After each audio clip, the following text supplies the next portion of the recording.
Salut à tous les amis, j'espère que vous vous portez bien et aujourd'hui je me retrouve avec monsieur Mathimat. Comment ça va Mathimat? Ça va, je passe un très bon moment. Ok. Je reçois des pressions régulièrement par rapport au sujet qu'on va aborder. Et voilà, je suis là aussi pour... C'est toi qui reçois des pressions? Ouais, des fois, ouais. Ah ouais, c'est horrible. Oui, c'est vrai, ça va loin. Hein. Ça va loin. Bon, Mathieu, c'est quelqu'un que vous avez déjà dû voir dans mes lives et tout, c'est un poteau, c'est un ami. Donc il est passé dans le coin et je lui ai dit de venir à la maison, donc voilà, on a bu un petit café. Et je me suis dit, allez viens, on enchaîne sur une vidéo. Et c'est la première fois de ma vie que je fais une vidéo, si je dis pas de bêtises, concernant Boo, Magic Boo, Kid Boo et j'en passe. Dans ma chaîne principale. J'en parle d'habitude dans ma chaîne secondaire, mais je me suis dit, je vais faire une seule vidéo dessus, sur le sujet, juste pour le fun. Pour tous les autres qui veulent voir toutes les vidéos que j'ai faites sur le sujet, je vous invite vraiment à aller sur ma chaîne secondaire. J'en ai fait tellement. C'est devenu une base de données, vraiment la Bible de Kid Boo, limite. Alors j'aime pas trop le terme, mais vous m'avez compris. En gros, je vous invite vraiment à aller là-bas et voir un petit peu tout ce qu'il y a par rapport à Kid Boo. Voilà, donc on va parler de ce fameux sujet. Et vous allez voir que je n'ai pas peur de débattre, puisque notre ami Mathimat, il était plus ou moins... Un peu flou sur le sujet. Un peu flou sur le sujet. Plutôt d'accord, mais on peut amener quelques contradictions. Il y a toujours moyen. Hein. Voilà, il y a toujours moyen de débattre de toutes les façons. Et c'est pour vous dire à quel point moi, je ne suis pas du tout dans la recherche d'avoir raison. Contrairement à beaucoup de personnes qui veulent avoir absolument raison. C'est pas du tout, c'est pas ça que je veux. Moi, mon but, c'est de découvrir la vérité, de savoir où est-ce qu'on va et de quoi on parle. Mais malheureusement, il y a beaucoup de youtubeurs, leur but c'est d'avoir raison, parce que sinon ça indiquerait qu'ils perdent la face en réalité. Ah oui, concours d'ego. Et voilà, ils ont des égos, mais putain, c'est même plus la peine. Après, je vois pas de qui tu parles. Non, mais moi non plus, je ne dis absolument personne. On suppose. On suppose, voilà. Ouais. Des experts, soi-disant Dragon Ball, machin, etc. On a l'impression qu'ils ont travaillé avec... Exégètes. Et il y en a des exégètes. Exégètes. Exactement. Qui font du coup des exégèses de Dragon Ball. Bref, à mourir de rire. Alors pourquoi? Parce que ces derniers temps, il y a eu un petit remue-ménage où il y aurait le scénariste de Dragon Ball Z. Moi déjà j'avais expliqué que parler de scénariste de Dragon Ball Z sans dire que c'est Toriyama, je trouve ça très bizarre. Mais bon, le scénariste de l'animé à qui on a posé la question quel était le plus fort des Boo, et il aurait répondu Buwan, selon lui. Et... Hadith faible. On peut le dire. Hadith faible, exactement. On peut le dire. Très faible même. Pourquoi? Parce que j'ai expliqué à plusieurs reprises que ce qui était marrant, c'est que l'animé lui-même, en son époque, quand il était sorti, donc quand ce monsieur a fait le scénario de Dragon Ball Z, lui-même disait tout le contraire. Mais tout le contraire à plusieurs reprises, et je vais vous reciter, parce qu'il y a plein de gens qui m'ont refilé des arguments, je vais vous reciter des arguments, et quand ça je le mettais en avant, tout de suite les mecs me sont tombés sur la gueule en disant non, ne prends pas l'animé, ce n'est pas canon, ce qu'il faut regarder c'est le manga. Et donc ils ont tout de suite viré l'animé en disant oui Edge, t'as raison par rapport à l'animé, mais ça n'a rien à voir avec Toriyama. Et maintenant, ces mêmes mecs, c'est pour ça que j'appelle ça le bal des hypocrites, prennent le temps maintenant de dire ah mais t'as vu l'animé a clos le débat, ça y est c'est fini, l'animé a raison, maintenant l'animé aurait raison, puisque c'est le scénariste qui a parlé. Voilà. Alors, je vais juste commencer vite fait, j'ai tout un tas d'arguments, c'est vrai que Mathieu en fait il m'accompagne plus qu'autre chose, après bien évidemment tu m'interromps quand tu veux, on en discute, il y a pas de... Oui, je vais balancer des saloperies peut-être. Et c'est le but. Au cas où, si j'en ai, mais je vous garantis rien. Mais qu'est-ce qui s'est passé il n'y a pas longtemps? Donc il y a un gars sur le net qui a posé lui aussi des questions au fameux scénariste, alors j'ai oublié son nom, je sais pas. Moi contrairement à beaucoup, je connais pas les noms exacts de tous les scénaristes, de tous les... machin, mais ça n'empêche pas que c'est pas... Comme j'allais dire, c'est pas parce que tu cries plus fort que t'as raison, tu vois. C'est un peu la même chose, tu connais tous les noms, tous les blazes et tout, c'est bien, ça tech pour toi, c'est cool, je peux faire pareil, hein, le noter et tout. Mais je connais pas son nom certes, mais on sait de qui on parle, et surtout, je vais vous dire des faits, et c'est ça qui est important. Les mecs qui disent Toriyama Sensei ou trucs comme ça. J'aime bien le délire. Par exemple. Oui, ça me rend ouf. Ça me rend ouf. Ça dénote d'une sociologie un peu particulière que je ne jugerai pas. Voilà, et le pire c'est que c'est des mecs qui vivent en France et tout, tu vois. C'est pas, ils sont pas au Japon, ils ont pas la culture japonaise, ils aimeraient. C'est une forme de frustration, ils aimeraient être comme les Japs. Donc ils font style, ouais, nous on est des puristes, on dit sensei, on dit sama, on dit, tu vois, on parle Jap, on est des références quoi, tu vois. Ça serait un sujet intéressant d'ailleurs à traiter, mais on s'éloigne. Ça s'appelle la légitimité. Alors, encore un autre sujet intéressant. donc on a un gars du coup du nom de la Planète Forum, si je dis pas de bêtises, qui pose une question à ce scénariste là, donc je vous mets les extraits en même temps que je parle, et qui lui dit, qui continue à parler avec lui. Alors l'avantage comparé à Toriyama, c'est que ce mec là est quand même plus accessible, il a de répondre au tweet. Il lui dit: le petit Boo est-il le Boo le plus fort de l'anime et du manga Dragon Ball Z? Il pose la question. Je pense que c'est aussi l'opinion d'Akira Toriyama. Donc ça c'est un gars mec lambda qui pose la question. Et lui il répond: le point de vue de l'auteur original et le point de vue officiel. Ce serait le cas. Donc ça veut dire que c'est comme s'il revenait un peu sur son avis. Ouais. Et qui dit: ce serait le cas dans ce cas-là, pas besoin de me demander. Il répond. Bon, c'est une traduction Google, mais vous pouvez le faire traduire votre truc. Moi c'est flou pour moi déjà. Mais ça veut dire que le mec lui-même n'est plus sûr. C'est-à-dire que le mec il dit: si vous trouvez que, parce que le gars du coup argumente en lui mettant des screens de l'anime et tout ça, et lui-même dit: c'est le point de vue original de Toriyama, donc si c'est le cas, ça serait le cas. Donc pas besoin de me demander. Donc conditionnel. Voilà. Emploi du conditionnel. Conditionnel. C'est-à-dire que même lui n'est même pas sûr de ce qu'il dit en fait. Puisque lui-même dans l'anime à l'époque, disait bien que c'était Kid Buu le plus puissant. Puis d'un coup, 25 ans, 30 ans plus tard, le mec a dû complètement passer à autre chose. Il est à un certain âge, je veux dire, il est...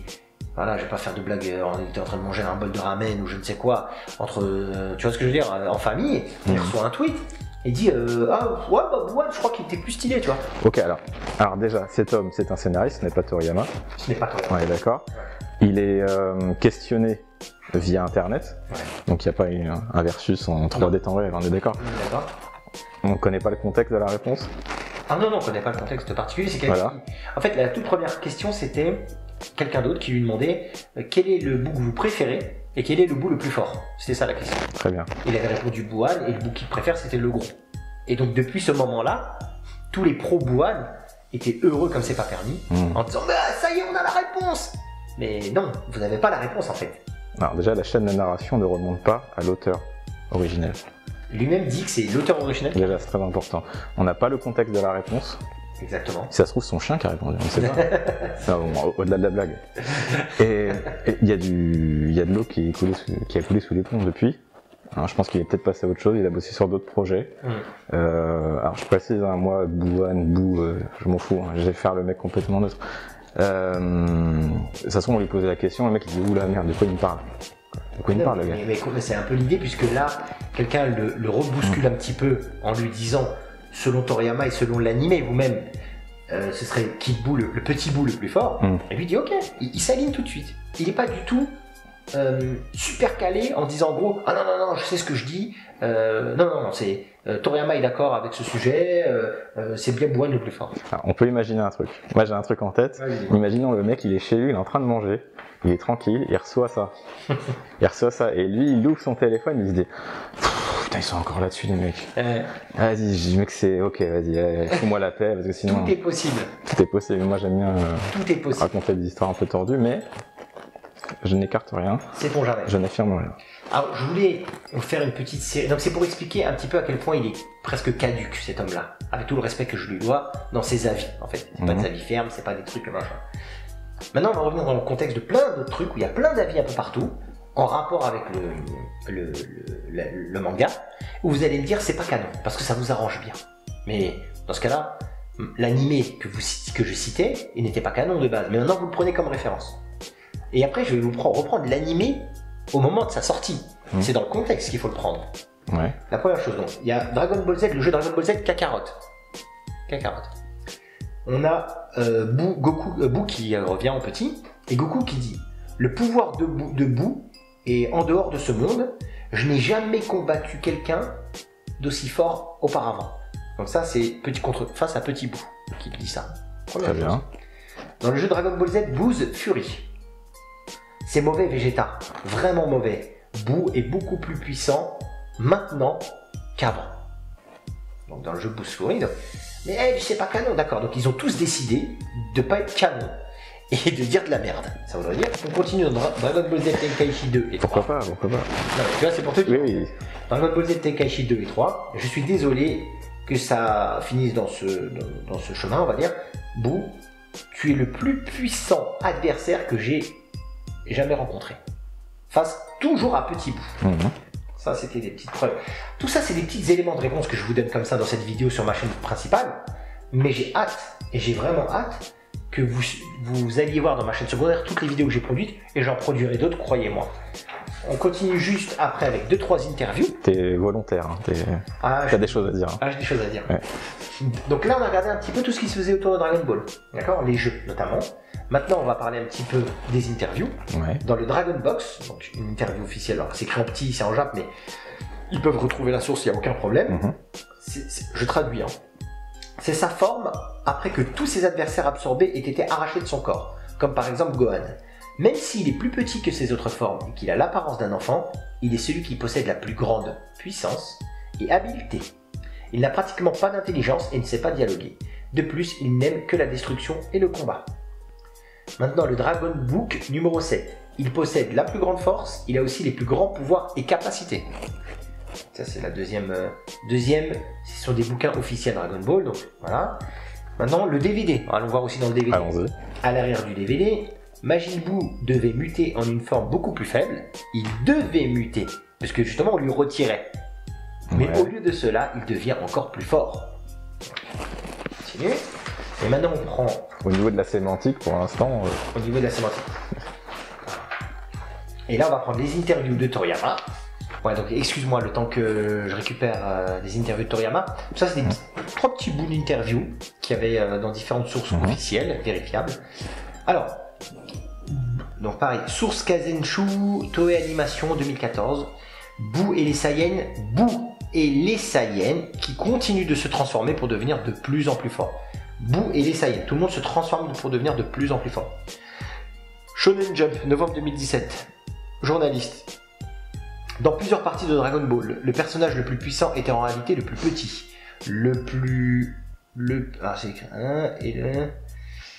Par exemple, Goku ou Freezer ou Majin Buu dans leur transformation finale. Freezer et Majin Buu, ils précisent bien, dans leur transformation finale. Est-ce que parce que les enfants sont petits et mignons, mais aussi peuvent devenir puissants? Bon. Et il répond quoi Toriyama? J'ai voulu aller à l'encontre des attentes des gens. Le fait que les forts deviennent toujours plus puissants et plus gros, j'ai consciemment essayé en gros d'alterner entre raconter une histoire, putain c'est imprimé à l'arrache, et en raconter une qui était non conventionnelle et contradictoire. Donc en gros il explique que le journaliste lui dit que comment se fait-il, et ça c'est une interview pareil, on a l'impression qu'il est un peu dégueulasse comme tu peux le voir, mais où en fait le journaliste lui demande pourquoi c'est eux les plus forts, pourquoi c'est eux les plus puissants. Et Toriyama il acquiesce en disant ouais j'ai voulu aller à l'encontre de l'attente des gens. D'ailleurs si je dis pas de bêtises, l'arc Namek à un moment Krillin il s'imagine Freezer en troisième forme. Oui. Ouais, tu vois, il s'imagine un truc encore plus dégueulasse. C'est ça. Et le décalage c'est quand on voit Freezer en fait tout petit, tout mince, c'est ça qui est effrayant en fait. Et c'est effrayant, et d'ailleurs dans les 3 ennemis finaux de l'arc Dragon Ball Z, que ce soit dans le manga d'ailleurs, hein, Freezer, Cell et Buu, les 3 dans la version finale sont plus petits. Alors Cell on va pas dire qu'il est mignon, mais il est encore plus petit. C'est ça, voilà, il est plus petit. Comme ça Vegeta. Et Vegeta dit exactement ça. Oui c'est ça. Et il dit la même chose pour Freezer. Goku lui dit la même chose en le voyant, il dit je m'attendais pas à te voir toi, enfin t'es pas impressionnant.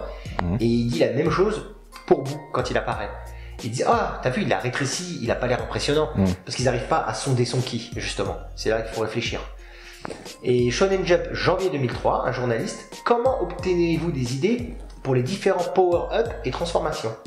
Toriyama, quand vous dessinez un manga de combat, des ennemis de plus en plus forts continuent d'apparaître. Si un nouvel ennemi est plus faible que le précédent, les lecteurs ne seront pas satisfaits. La transformation est une manière de transposer cela en dessin qui facilite la compréhension des lecteurs. Je trouve que c'est limite. C'était une interview-là qui clôt le débat pour moi. Toriyama, le fameux qu'est-ce que ça raconte? Parce qu'il y a des gens qui me disent ouais mais qu'est-ce que ça raconterait si c'est Kid Buu le plus puissant? Moi le premier. Toi le premier. Mais c'est Toriyama qui te répond. Toriyama te dit quoi?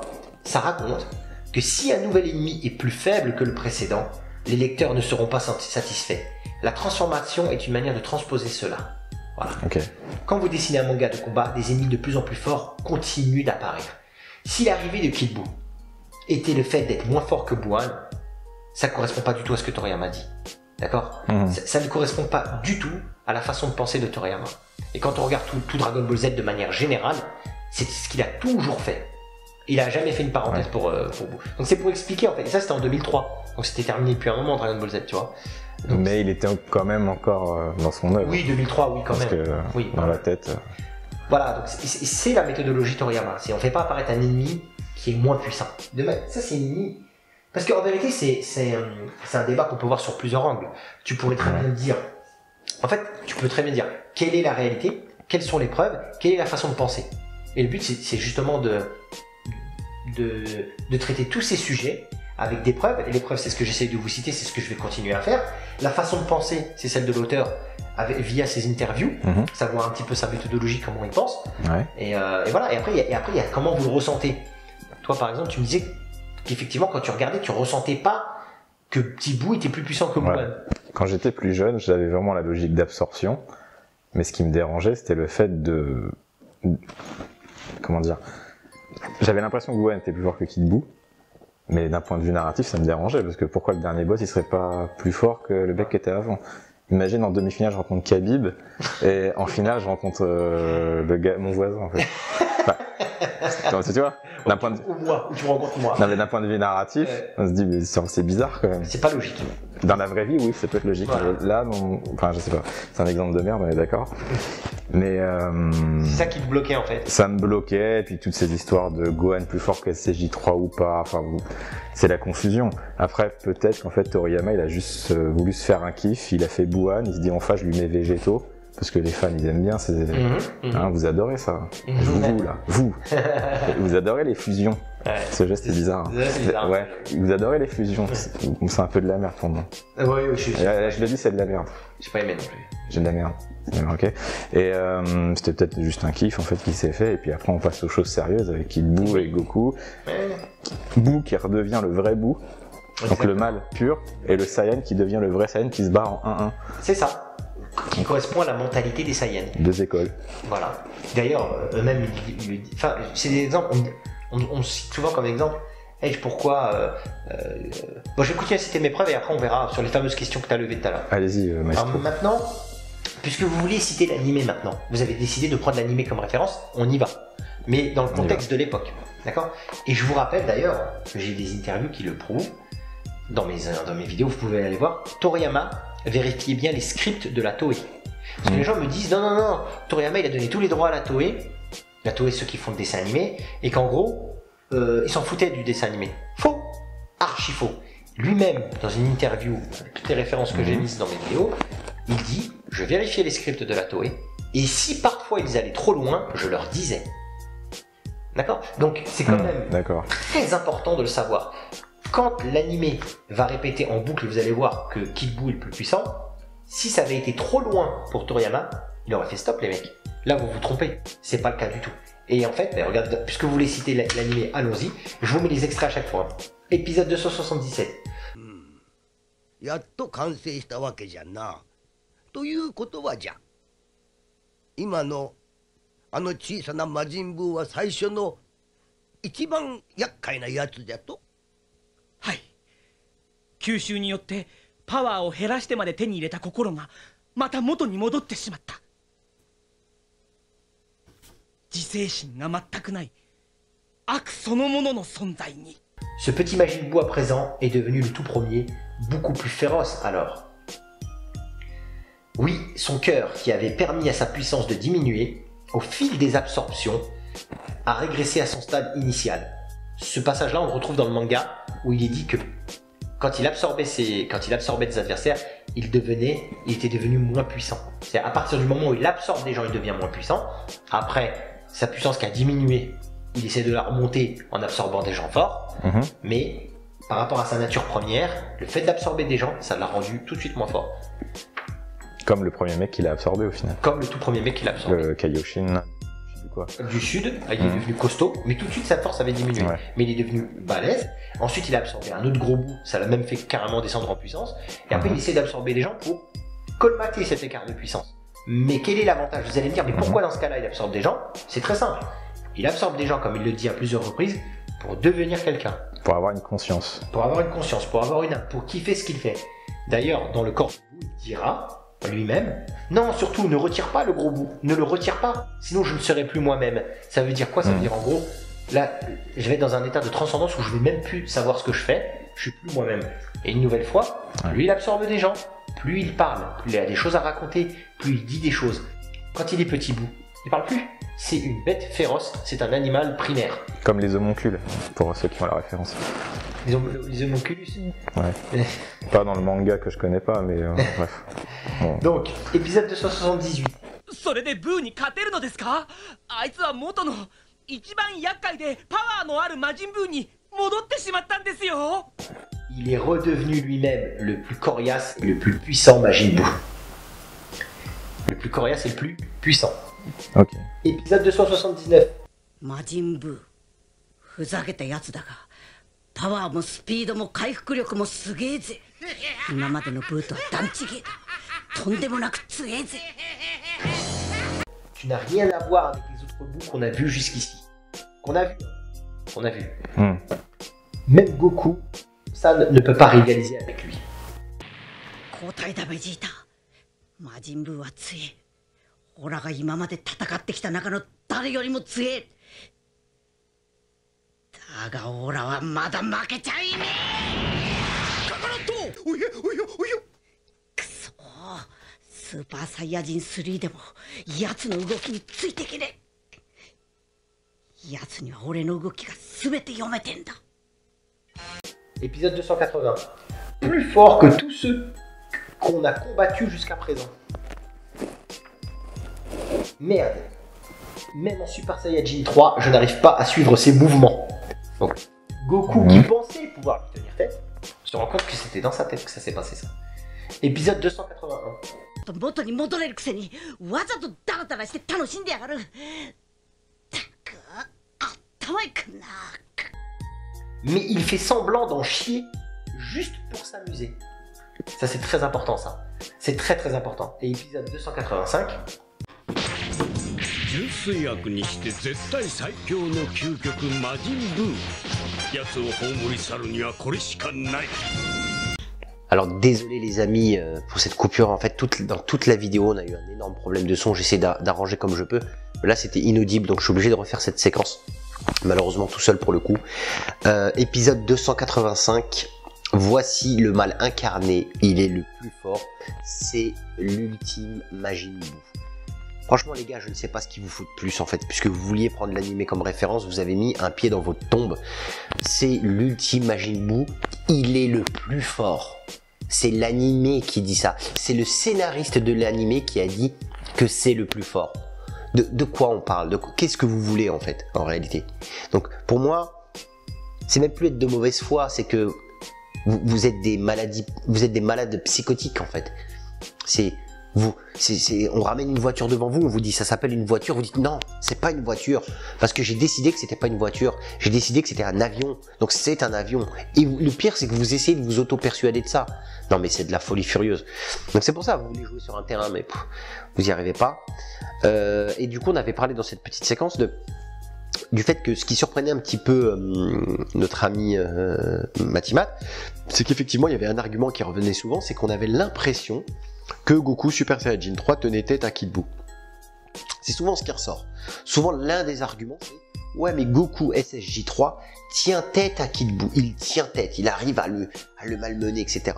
Alors déjà, plusieurs points à prendre en compte pour vous montrer que ça c'est une erreur complète de compréhension de votre part. De votre part, pas du mangaka, pas de Toriyama Sensei, pas de tout ça, c'est vraiment de votre part. C'est vous les fautifs, il faut vous remettre en cause, il faut vous remettre en question pour essayer de comprendre un peu pourquoi vous comprenez pas bien les choses.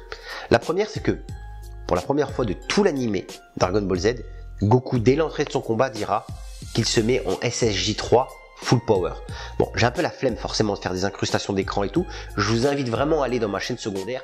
Tout ce que je montre, tout ce que je dis, c'est vérifiable. D'accord, donc vous pouvez retourner dans ma chaîne secondaire, il y a toutes les vidéos à ce sujet-là. Je vous mettrai le lien dans la description et vous verrez que c'est des extraits que je n'invente pas. C'est dès le début du combat, il dit je vais me mettre à fond. Je vais me mettre à fond et je vais combattre avec l'entièreté de ma puissance. Chose qu'il n'avait jamais faite auparavant. Première chose. Deuxième chose, vous vous rendez compte que les Saiyajins, et ça je l'ai déjà prouvé, se trompent. Les Saiyajins, en particulier Vegeta, juge mal les ennemis. Il les juge beaucoup sur leur apparence pour commencer. C'est ce qu'ils feront exactement avec Kid Buu, hein. Ils vont le voir, ils vont même se foutre de sa gueule en disant hey, t'as vu, il est tout petit, il est ridicule. Ils vont le juger sur son physique. Et au fur et à mesure du combat, Goku va vite se rendre compte qu'il a dit n'importe quoi. C'est lui-même qui le reconnaît en disant j'aurais pas dû me la jouer avec lui. On aurait dû l'éliminer en tant que Végétaux. J'ai présumé de mes forces. Tout ça, c'est des citations. C'est pas moi qui l'ai dit. C'est des citations qui sont dans le manga et dans l'animé. J'ai présumé de mes forces. Il est plus fort que ce que je pensais. On aurait dû le battre en Végétaux. Tout ça, c'est des choses au fur et à mesure. Alors qu'au début, il est plus ou moins sûr de lui en disant ouais, non mais en me mettant full power, ça devrait le faire, etc. Pour quelle raison il le juge comme ça? Parce qu'il se base sur son physique, mais pas que. Il n'arrive pas, et ça je vous le répète, à juger de la force de Kid Buu. Sa force est insondable. Insondable, c'est dans une interview de Toriyama, c'est lui-même qui le dit, ça veut dire que on ne peut pas la mesurer. On n'y arrive pas. Et dans Dragon Ball Super, c'est là, franchement j'ai trouvé que c'était un coup de génie de la part de Toyotaro et de Toriyama dans Dragon Ball Super de faire allusion à cette force insondable. Cette force, elle est insondable, puisque le ki de Kid Buu est un ki, ça a été dit mot par mot, c'est un ki dit, entre guillemets, comme ils disent dans le manga, divin.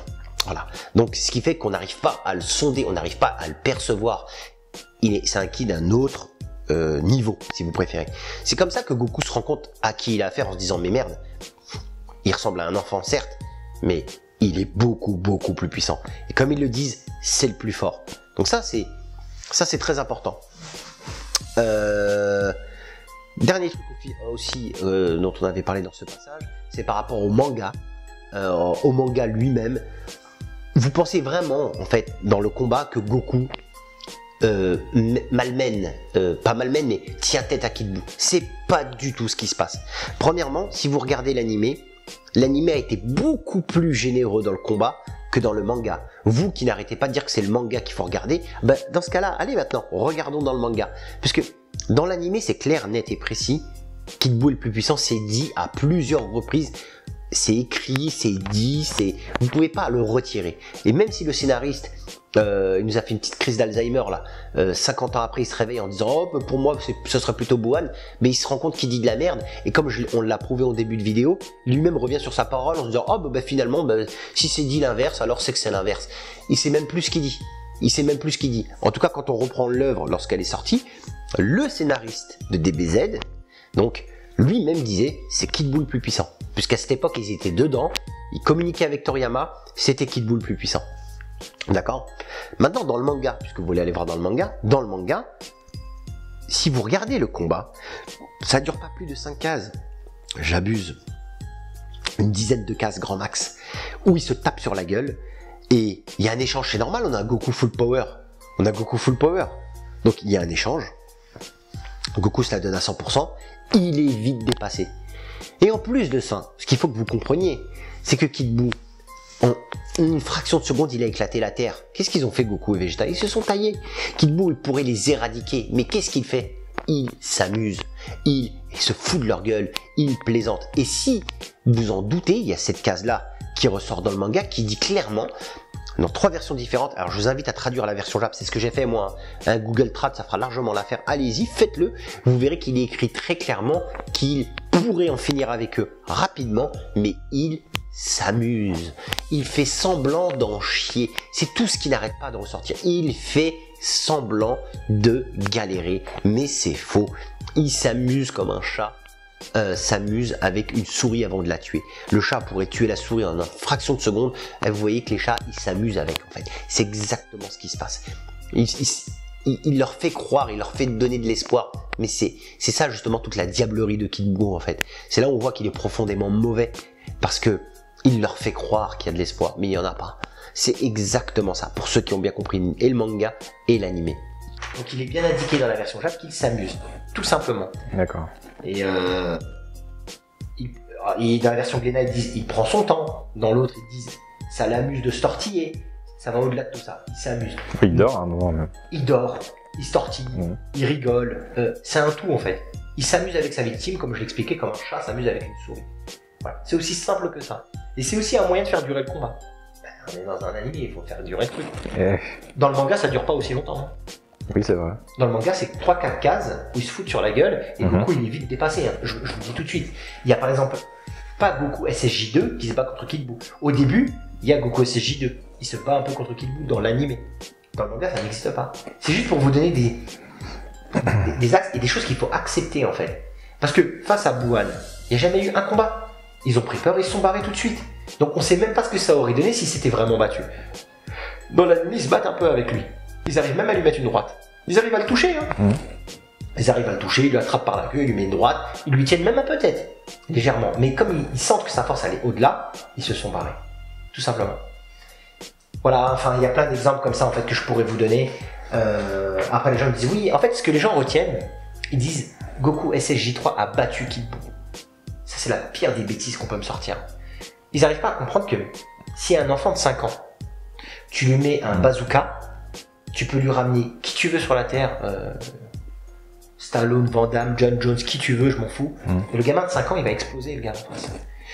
C'est exactement ça le Genki Dama. Le Genki Dama, c'est toutes les forces de tous les humains de l'univers qui ont permis d'envoyer une boule de feu. Et Goku n'a été que le vecteur. Ce n'est pas lui qui a produit cette énergie. C'est ça que les gens, faut qu'ils comprennent. Donc c'est pas Goku lui-même qui a battu Kid Buu, ça a été le vecteur qui a permis de battre Kid Buu. Elle est là toute la différence.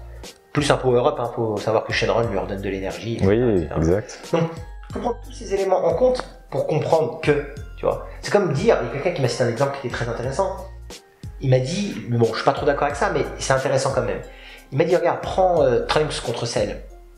Il me dit, Trunks, Cell lui-même dira, t'es plus puissant que moi.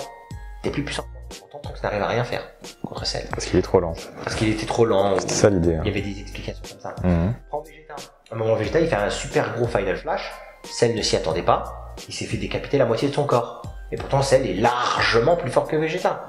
Tu vois, c'est pas parce que, à un moment donné, Goku tente de l'éliminer en disant je vais porter une attaque ultime, laisse-moi me concentrer Vegeta, je vais lui porter une attaque ultime. C'est pas parce qu'il pense le faire qu'il va y arriver. Mhm. C'est Vegeta en faisant son Final Flash, il était persuadé qu'il allait en finir. Il n'a rien fini du tout. Il y a d'autres cas comme ça, il y a d'autres trucs. Mais là, c'est un procédé scénaristique pour le coup, je pense. Mais c'est complètement procédé. Ça me fait de croire que t'as niqué Cell et qu'après ils se foutent de ta gueule en disant non, mais en fait, tu vois. Mais bien sûr. Et c'est ça qui est délicieux. C'est de voir le désespoir à ce moment-là. C'est ça. Et les gens pensent ça, en fait, on a l'espoir que Goku fasse le taf, etc. Mais non. Il se rend compte lui-même au fur et à mesure du combat que non, il est plus fort que nous. Ils le disent à répétition dans le dessin animé. Il est plus fort que nous, il est plus fort que tous les bouts. C'est vraiment bien précisé, tu sais. Il est vraiment plus fort que tous les bouts. Jusqu'ici, qu'est-ce que vous voulez de plus? Alors maintenant, j'ai ressorti l'animé, pourquoi? Parce que maintenant, vous voulez me sortir l'animé à moi. Moi, je vous le mets l'animé, il n'y a pas de problème. Mais c'est une gaffe, vous allez perdre direct. Encore, dans le manga, on peut discuter. Même si, bien évidemment, j'ai ramené suffisamment de preuves. Mais là, en voulant revenir sur l'animé, vous faites une erreur fatale, les mecs. Voilà, c'était la vidéo du jour. Mais il fallait la faire. Est-ce que tu voulais rajouter autre chose? Alors déjà, je présente mes excuses par rapport aux fusions. J'étais un peu trop loin. Hein? Mais j'aime pas du tout, moi, personnellement. Moi non plus. Moi non plus. Je vous validais, mais une, deux, après... Non, ils ont été trop loin. Bah là, d'ailleurs... Maintenant, enfin là, il y en a que deux, en fait, non. Je dis n'importe quoi. Mais, Oui, mais dans après- DBS, il y en a combien? Non, elle a fini. Ça arrête plus. Ça va trop loin, quoi. Enfin, bon, même les absorptions, tout ça, c'était un délire que j'ai pas personnellement cautionné, moi. J'ai pas été fan. Mais ça a commencé déjà avec Cell, sauf qu'à l'époque de Cell, ça avait un sens. Oui. Ça avait un vrai sens, je trouvais. Mais là, ça devient un peu tout et n'importe quoi. C'est un autre débat. Après, que dire de plus, si ce n'est que voir des débats enflammés autour de ça. En fait, j'imagine des mecs voir ça et être vraiment énervés. Il y en a. Parce que là, on prend ça à la légère. Mais faut savoir qu'il y a des gens, ils dorment pas. Ah non, il y en a, ils dorment pas. Il y en a, ils dorment pas. Qui pensent avoir fait l'erreur de leur vie en disant quelque chose, en disant putain, je peux pas revenir en arrière, quoi. Et il y en a qui se couvrent en disant même, si Toriyama dit ce que Edge dit, si vraiment il est que noir sur blanc, c'est un manga de merde. C'est-à-dire que ton fond de commerce, tu dis non, mais c'est de la merde finalement. C'est de la merde. Non. Parce qu'il y a cette fameuse idée de qu'est-ce que ça raconte. Oui. Cette fameuse question qu'il faut se poser, c'est qu'est-ce que ça. Mais alors, qu'est-ce que ça raconterait que l'ennemi final de Dragon Ball Z soit moins fort que l'une de ses versions précédentes. Déjà, ça ne va pas du tout avec la façon dont pense Toriyama. Premièrement. Oui, c'est ça. Surtout ça. Premièrement, Toriyama ne pense pas comme ça. Donc ça, c'est déjà c'est la première chose. Et deuxièmement, ça raconte quoi? Ça raconte que le danger, il est amoindri. Qu'au final, c'est pas si grave. Tu vois, oh, c'est un ennemi, mais ils ont rencontré plus fort avant, donc ça va, ils vont gérer. Il y a bien quelqu'un qui va lui filer ces potas-là, ils vont se remettre en végétaux, ils vont le finir. Tu vois, c'est ça que ça voudrait dire. Mais là, c'est pas le cas du tout. Là, ce n'est pas le cas du tout. Même Goku regrette de ne plus fusionner. Face à Kid Buu, il dit ouais, putain, on n'aurait pas dû détruire les potas-là, tu vois. Il est là le problème, c'est que vous vous rendez pas à quel point il y a la pression qui monte. Ça monte. Et d'un coup, on redescend en pression. Ça, pour un final, c'est inacceptable. Il n'y a pas un animé que je connais qui fait ça. Et encore moins Dragon Ball. Donc, ça veut rien raconter du tout. Le seul truc qui s'est passé, c'est qu'il y a eu un fan service parce que, évidemment, quand on fusionne Goten et Trunks, c'est sympa. Mais là, tout de suite, on fantasme, on se dit, oh, faut trouver le moyen de faire fusionner Vegeta et Son Goku, tu vois. Et que ce soit le héros ultime, vraiment le mec le plus puissant, tu vois. Donc, on le fait apparaître en mode fan service. Ouais. On le fait faire une démonstration pour montrer que c'était le personnage. Mais ensuite, il repart comme il est venu. C'est juste pour dire qui fait bien, mais c'est pas avec lui qu'on va terminer, tu vois. Qui fait bien. Il aurait pu mettre Végétaux contre Kid Buu et faire un combat très serré, tu vois. Ça aurait pu être une solution. Mais... Il a pas voulu faire ça, il a voulu faire un face-to-face de Goku et finir sur une belle image qui est le Genki Dama. Ça veut dire en gros, c'est tous les humains, toute la Terre, tous ensemble qu'on a battu Kid Buu. C'est beau, putain. Tu vois ce que je veux dire? C'est magnifique. Mais ça veut dire quoi de rendre Bouane le plus puissant et de faire redescendre la pression après? Ça n'a aucun putain de sens. C'est pas un fait d'artifice. Non, mais non, non, mais vous inquiétez pas, on redescend en pression. Mais sinon, si tu veux voir une fusion, niquer le boss de fin, tu regardes l'OAV, j'aime beaucoup. Ah, ça c'est autre chose. Excellent cette. C'est Gogeta, c'est pas Végétaux, commencez pas, s'il vous plaît. Mais c'est encore autre chose. Bon, fin du débat de cette vidéo, on va pas faire d'hors sujet. Non, puis je veux dire des conneries de toute façon. Donc, si j'en ai pas déjà dit assez là, je pense que. Les gars, on se laisse ici. J'essaierai dans ma chaîne secondaire de répondre, de faire des vidéos. J'avais promis de faire une vidéo sur qui est le plus fort entre Gohan Ultime et Goku SSJ3. C'est une question que tu m'avais posée. Ouais. Il y a cette vidéo là. Et il y a une vidéo qui me tient encore plus à cœur, c'est l'explication de la force de Buu, pour que vous compreniez comment Buu fonctionne avec tous les éléments qu'on a récupérés dans Dragon Ball Super. Parce que justement, ma façon de penser de la force de Buu correspond exactement à ce que dit Toyotaro et Toriyama, les deux, dans Dragon Ball Super. Et je vais vous faire des jauges et tout pour vous expliquer comment ça fonctionne. Et aussi la troisième partie que je vais faire, ça me saoule de la faire, mais je le ferai quand même pour débunker je sais plus quel gars qui avait fait une vidéo sur le sujet. Sur ce les amis, je vous remercie beaucoup, on se dit à très bientôt pour une vidéo. Ciao. Bonne soirée.